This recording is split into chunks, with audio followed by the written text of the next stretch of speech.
والدہ پڑھی ہیں جو شاید پرانی میں ہوں جاننے والی، شمیم براس کے نام سے ہوا کرتی ہوں، میں ان کا بیٹا ہوں. مجھے یہاں آ کے بڑی خوشی ہو رہی ہے. سب سے پہلے مجھے اس بات کی بہت خوشی ہے.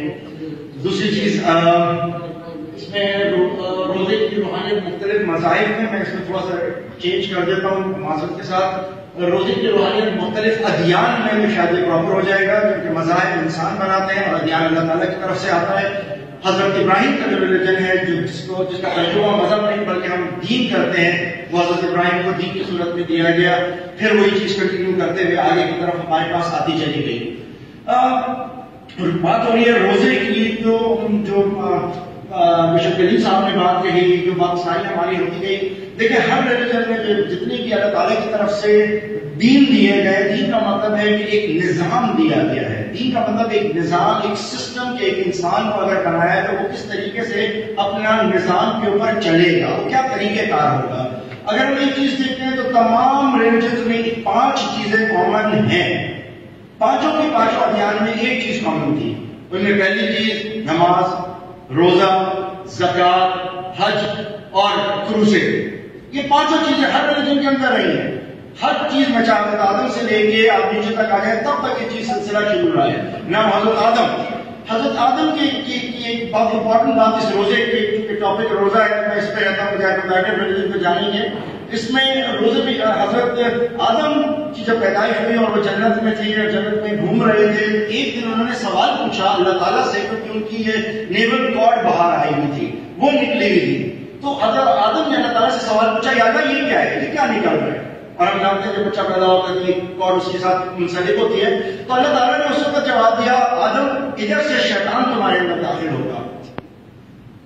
اس کے اوپر حضرت آدم نے اس کارڈ کو کھینچ کے نکالا اور توڑ کے پھینک دیا. وہ کیا بنی کارڈ وہ دوسری بات ہے، لیکن اللہ تعالیٰ نے پھر اس وقت کہا کہ تم نے ظاہر توڑا ہے، اس کا باطن ابھی تک تم نے نہیں توڑا، گزرے گا وہ یہی سے تمہارے پاس. اور آج بھی ہم دیکھتے ہیں کوئی بھی غلط کام ہوتا ہے تو ہم کہتے ہیں کہ آپ میرے ساتھ پیٹ لگا ہوا ہے، پیٹ کے لیے ہمیں کام کرنا ہے. یہ جو 5 چیزیں ہیں یہ بڑی امپورٹنٹ ہیں. اس 5 میں آپ دیکھیں، سب سے پہلے نماز. یہ نماز آپ کو ڈسپلن کرتا ہے. ہر ریلیجن کے اندر ہے نماز کی وجہ سے آپ کے اندر ڈسپلن آتا ہے، آپ کے اندر رکھ رکھاؤ آتا ہے، آپ کے اندر عاجزی آتی ہے. اس میں سورہ مومنون کی ہماری 11 آیات شروع کی اگر ہم اس میں پڑھتے ہیں تو وہ بھی بالکل کلیئرلی ہمیں یہ بتاتی ہے کہ نماز کے اندر ہمارے پاس عاجزی آتی ہے. نماز حاصل پڑھتے ہوئے ہمارے لیے الذین فی صلاتہم خاشعون. اور یہ پوری 11 آیات ہمارے کو جو بتاتی ہیں وہ یہ کہ اس سے ہمارے پاس ایک عاجزی ہمارے پاس آتی ہے. اس کے بعد ہمارے پاس زکوٰۃ ہے. زکوٰۃ کا پرپز یہ ہے تاکہ آپ کی ویلتھ چند لوگوں کے ہاتھ میں نہ رہے بلکہ وہ سرکولیٹ کرتی رہے اور ان لوگوں کے پاس جو ڈیزرونگ ہے ان کے پاس زکوٰۃ جائے. پھر ہمارے پاس آ جاتا ہے اس کے اندر حج، تاکہ ہم ایک تکلیف برداشت کرنے کے قابل ہو سکے. وہاں پر 2 کپڑوں میں رہ کے اس ولیے میں جس میں ہم اپنی قبر میں جاتے ہیں اس ولیے کے اندر ہم حج کرتے ہیں، اسی ولیے کے اندر آپ لوگ اپنا حج کرتے ہیں، اسی کے اندر تمام پرائیویٹ ریلیجن کے لوگوں نے اپنے حج کرتے ہیں. مگر مقصد صرف وہ مشقت کرنا ہے تاکہ ان کو پتہ چلے کہ کس طریقے سے مشقت کی جاتی ہے. اس کے بعد جو آپ کا روزہ ہے، یہ روزے کو اللہ تعالیٰ نے کہا ہے کہ اس کا اجر تمہیں کوئی نہیں دے گا، اس کا اجر تمہارے لیے میں دوں گا. کیونکہ یہ وہ واحد چیز ہے جس کا آپ کے اور اللہ کے علاوہ کسی کو پتہ ہی نہیں ہے کہ ہم نے رکھا ہوا یا نہیں رکھا ہوا، ہم نے اس کو برقرار رکھا ہے یا نہیں رکھا ہوا. تو بیسکلی جو بات بشپ صاحب فرما رہے ہیں تو بالکل درست بات ہے کہ ہم نے سب سے بڑی بات یہ کہ اللہ تعالیٰ کو چھوڑ دیا. ایک آیت کا بار بار ذکر ہو رہا تھا لعلکم تتقون کہ تمہارے اندر تقویٰ ہے. واٹ از تقویٰ؟ جب ہم تقوی کی بات کرتے ہیں تو تقوی ہمارے پاس ایکسپلین ہوتا ہے کہ ایک ایسے جھاڑی دار جنگل میں چلنا کہ آپ اپنے لباس کو بچا کے چلیں، اس کو کہتے ہیں تقوی. یعنی آپ کو یہ چیز ذہن میں رہے کہ اللہ تعالیٰ آپ کو دیکھ رہا ہے. روزہ رکھتا ہی وہ ہے جس کو اللہ تعالیٰ کے اوپر یقین ہوتا ہے. روزہ رکھتا ہی وہ ہے جس کو اللہ تعالیٰ کے اوپر اتنا بلیو ہے کہ اللہ تعالیٰ موجود ہے. اب آپ اللہ کہیں، گاڈ کہیں، بھگوان کہیں، اٹ از سیم تھنگ. یہ کہیں باہر کی نہیں ہے، سب ایک ہی چیز ہے. کچھ بھی آپ کہیں کوئی ایک اللہ ہے، چاہے ہم اس کو پرماتما کہہ دیں، چاہے ہم کوئی نام اس کو دے دیں، ہم ایک ہی کی عبادت کر رہے ہیں. اور یہ ہوتا ہی کب ہے؟ جس وقت ہم بالکل اس کے اقتدار سے برابر سے گزر کے جاتے ہیں. بشپ صاحب نے ایک بہت اچھی بات کہی کہ یہودیوں کے لیے خاص طور پر جو بنی اسرائیل کا ذکر ہے تو ان کو بہت زیادہ مغضوب کہا گیا ہے. ہم سورہ بقرہ اگر پڑھتے ہیں تو الحمدللہ اس کے اندر ہمیں پتہ چل جاتا ہے کہ یہ غیر مغضوب کیوں ہیں. اور جب ہم ان کی وہ کتابیں پڑھتے ہیں جس میں انہوں نے عیسائیوں کے لیے، مسیح کے لیے، یسوع مسیح کے لیے جو کچھ الفاظ استعمال کیے جس کو آج بھی ڈاٹس میں لکھتے ہیں، وہ لفظ نہیں لکھ سکتے ورنہ یہ اسرائیل ایک سیکنڈ کے لیے قائم نہ رہ سکے. یہی ہمارے بھائی جا کے کوشش کر کے ان کو ختم کر دیں. وہ لوگوں نے جو عمل کیا ہے اتنے مغضوب قسم کے لوگ ہیں کہ اس کی وجہ سے آج تک یہ سلسلہ چل رہا ہے کہ پھر آخر میں ہمارے یہاں سورہ بقرہ کے اندر ایک چارج شیٹ پیش کرنے کے بعد کہ تمہارے کو میں نے یہ دیا، تمہیں یہ دیا، تم نے جو مانگا میں تمہیں دیتا چلا گیا، لیکن آخر میں تم نے کچھ اور کا سسٹم کیا. روزہ ہر دور میں الگ الگ شکل دیتا رہا، جیسے ادیان مختلف بدلتی چلی گئی ہے وقتاً فوقتاً، اسی طریقے سے روزہ بھی بدلتا چلا گیا ہے. حضرت موسیٰ کے دور کے اندر یہ روزہ حضرت ابراہیم کا سے ہم واقف نہیں ہے، اس کا بہت کم مٹیریل ہے، مگر حضرت موسیٰ کے متعلق ہم جانتے ہیں کہ حضرت موسیٰ کا روزہ ایک سال میں 40 دن کا ہوا کرتا تھا. یہ والی بات درست ہے، 2 ہفتے میں 2 دن والا مگر 40 دن کا روزہ تھا. اور ان کے روزے کے اندر کوئی بریک نہیں تھا. ان کے روزے کے اندر ان کو صرف روزے میں کھانا پینا نہیں چھوڑنا تھا، بلکہ ان کے روزے میں ان کو خاموشی بھی اختیار کرنی تھی. آپ اس موقع پہ بول بھی نہیں سکتے تھے.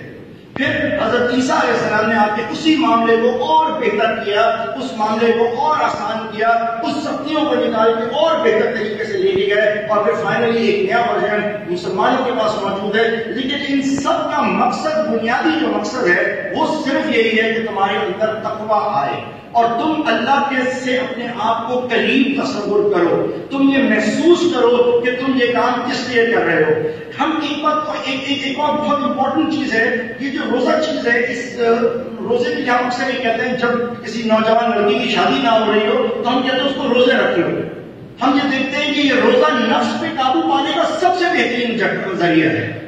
جو آدمی روزہ رکھتا ہے، اور بلیو یو می، جس آدمی نے کھانا نہیں کھایا ہو اور جو کم کھاتا ہے اور جو کم طریقے سے زندگی گزارتا ہے، اس کی روحانیت کہیں سے کہیں پہنچ جاتی ہے.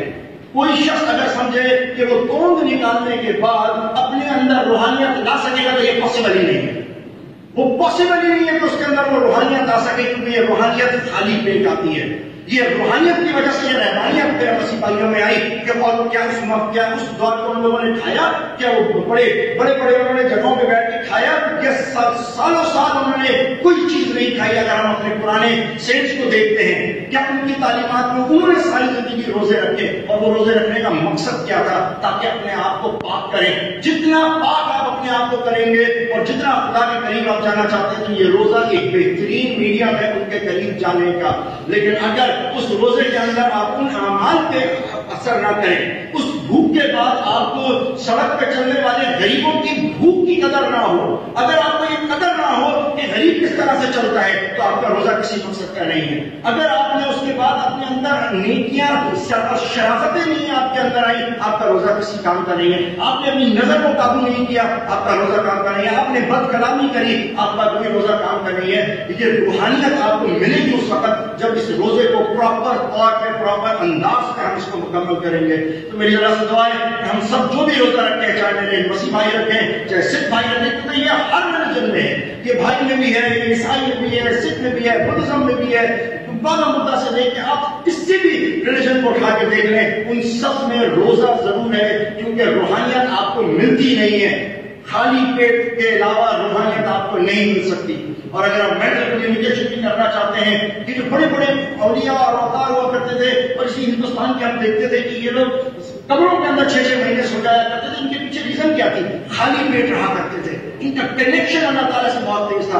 آج ہم کھانا کھاتے چھوڑ کے دیکھیں، ہمیں نظر آئے گا کہ ہماری ذہنی صلاحیت کیا ہے، ہماری ایمانی کیفیت کیا ہے. تو میری دعا ہے کہ اللہ تعالیٰ ہم سب کو جو روزہ ہم رکھتے ہیں وہ ہم سب اس کے مطابق عمل کریں، تو ہمیں اس کے اوریجنل فوائد حاصل ہوں گے. پھر یہ وہ چیز نہیں رہے گی جس کو آپ کو بشپ کہہ رہے تھے کہ یہ کرو گے تو یہ ملے گا. نہیں، تم روزہ رکھو گے تو تمہیں اللہ ملے گا، کیونکہ اس کا اجر اللہ نے خود کہا ہے کہ میں ہوں اور کوئی نہیں ہے. جزاک اللہ.